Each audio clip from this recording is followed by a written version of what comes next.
Greetings, Husker Nation. Today is Thursday, August 26th. You are tuned into episode 42 of the Huskers Game Day podcast, hosted by Derek Williams in Texas, my brother Jeff Williams in Philadelphia. We have a special guest on the line today from ESPN, the Big 12 blogger for ESPN College Football, David Ubben. Mr. Ubben, are you with us? I am here, yes.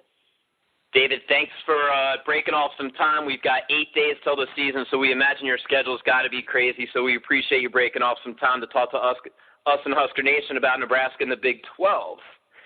Now, we followed your blog pretty close. One of the things we wanted to kick off with is you're talking about snake in the grass games.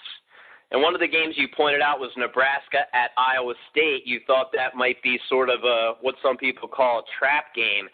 And I was wondering if you wanted to maybe elaborate why you thought that might be sort of a sneak-up game for Nebraska. Well, obviously, you had the loss at home last year, and I think, Iowa State's going to be a better team this year. And sometimes I know the Husker fans may not forget this, but Iowa State was playing without Austin Arnaud, without Alexander Robinson in that game. Yep. So I think that definitely, Iowa State, not a team that commands a lot of respect in name alone. But you also look at that Oklahoma State game. That could definitely be a game that Husker fans are counting as a pretty automatic win that may not necessarily be one of those. Oh, we don't think there's going to be any automatic wins with our last year in the Big 12. I don't think. But yesterday they had the Doak Walker list come out, and you had mentioned Roy Halou got skipped. How does a group of writers go through all the running backs in the Big 12 and come up with a list of 10 guys and not have Roy Halou on that list? I'm perplexed and confused. Well, supposedly the watch list for the Doak Walker, I know every award does it differently. It's a lot of different stuff. But from what I'm told, the watch list for them is submitted by the schools. So, like candidates for that are submitted by the schools. So it might have been a case where that's what I'm told. I don't know that for sure. But it seems like considering Bo Pelini's not too fondness for the media, I guess we'll call it, it doesn't surprise me that he's not worried about getting his guys on preseason watch lists. Yeah, that's a good point. Good point. Jeff, you want to go next? Hey, David, follow up on that media point. As you're well aware, Nebraska shut down practices last week, causing a mini heart attack among the Nebraska media. But is everything okay with Bo in terms of national media? He doesn't seem like a guy who is on 5 good minutes on PTI. He does maybe 1 or 2 interviews with Jim Rome a year. But other than that, what's his rep? Or is it Nebraska's profile? It's been taken down a couple of notches over the past couple of years. Obviously, it's rising now. Is that what's not making Bo a media figure? Well, I think a lot of it is really, he's still only in his 3rd year as a head coach, and he's still, his biggest claim to fame is he's won the North once. You got to keep winning. Hold on, LSU defensive coordinator. He won a national championship, and he won a Super Bowl with the 49ers. Yeah, but that's still defensive coordinator. That's a position coach. I mean, for as big as no, position coach was like linebacker, running back. That's a coordinator. He was number 2 next to Les Miles on the totem pole. Well, such name recognition as people have with Will Muschamp. I mean, you don't see him making the rounds on PTI either. I mean, there's only a handful of coaches that really have that status. I mean, Mac Brown, obviously one of those. Urban Meyer to a lesser extent. I think once you start getting those wins in bigger arenas and bigger games and really get some big accomplishments on the resume, past a North title as a head coach, and a Holiday Bowl win, I think you might see him really get some more airtime nationally. Well, I will give you that. He does not have that signature win over a top 15 team, David. That's certainly the case. That's certainly true, and we obviously have to get that rectified if we're going to go where we want to go this year. I know you spent some time in Texas A&M with the quarterback Jared Johnson. I think it was last Friday. Texas A&M's defense was a little shaky last year, and people are looking at that game. We actually had a poll and Husker Nation overwhelmingly thinks that's going to be our toughest road matchup of the year. Texas A&M, is their D coming together? What do you see when you're down there at practice? Well, Gerard was talking a little bit about it, and he definitely sees a difference in them, in practice, and he says, it's constant movement now. It's much tougher to make reads. He says it fits a lot better with the way that they've recruited. They've got a ton of linebackers. A couple of those guys, Garrick Williams was the guy that played safety for them, and they moved him to linebacker to get some speed. They got a couple guys that are, in the 4-5 range that they really like.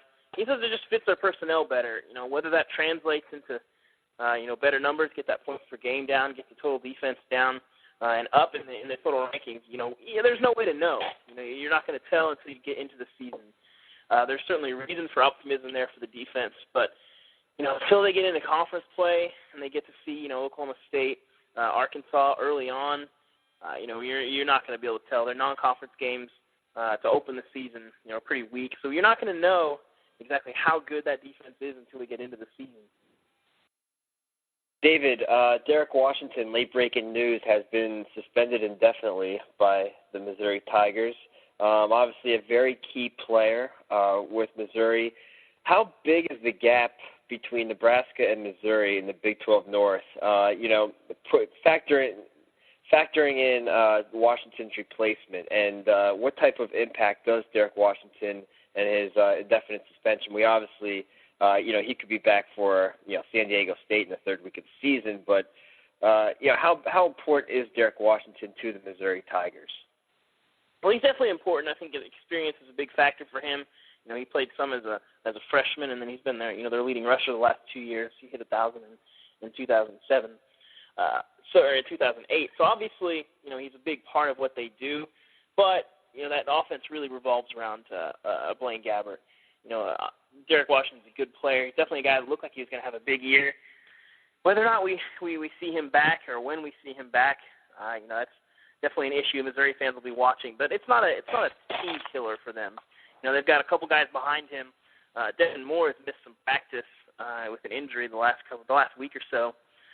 So he's been surpassed by Kendall Lawrence on the depth chart. Kendall Lawrence definitely a guy that I think really suits Missouri's offense. He's kind of a quicker, shiftier, kind of a little bit scat back type of guy. And the same with Devin Moore. So, obviously you lose a lot with Derek Washington.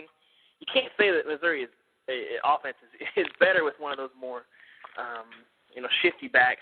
But it's definitely not a loss that just kills their offense. David, it looks like from your bio you grew up in Arkansas and then covered the Sooners for a while. Is that correct? Yeah. Mm-hmm. When you were growing up, were you a pro-Nebraska fan or anti-Nebraska fan? Were you more of a Razorbacks guy, Sooners guy, SEC, Big 12? What's your football background as far as being a fan or watching the game? You kind of respect Nebraska from afar, but I didn't pay a whole lot of attention to Big 12 growing up. Obviously you go to a lot of Arkansas games. I grew up like 10 minutes from the stadium, but I think the last Arkansas game I actually went to, I think, was Casey Dick's first career start. That was a while ago. So once you jump into Big 12 territory, you start paying a lot more attention to those types of things. But I don't think I had really any feelings at all kind of toward Nebraska growing up. You kind of watch Tommy Frazier and what he does, and grew up with kind of an appreciation of all of that. But as far as seeing them, you don't really watch them day to day when you're following kind of Arkansas, which really as a football team was pretty irrelevant until Houston Nutt got there. It was more Arkansas basketball when I was growing up. Yep. Nolan Richardson and all those guys, Corliss Williamson, Scotty Thurman, sure. Yeah, all those guys. Jeff, you want to go? We probably have 2 more minutes here. Time for 2 more questions. What was that, Nolan Richardson's 40 Minutes of Hell back in the day? Absolutely. With Bill Clinton in the stands at the time. So I have a question.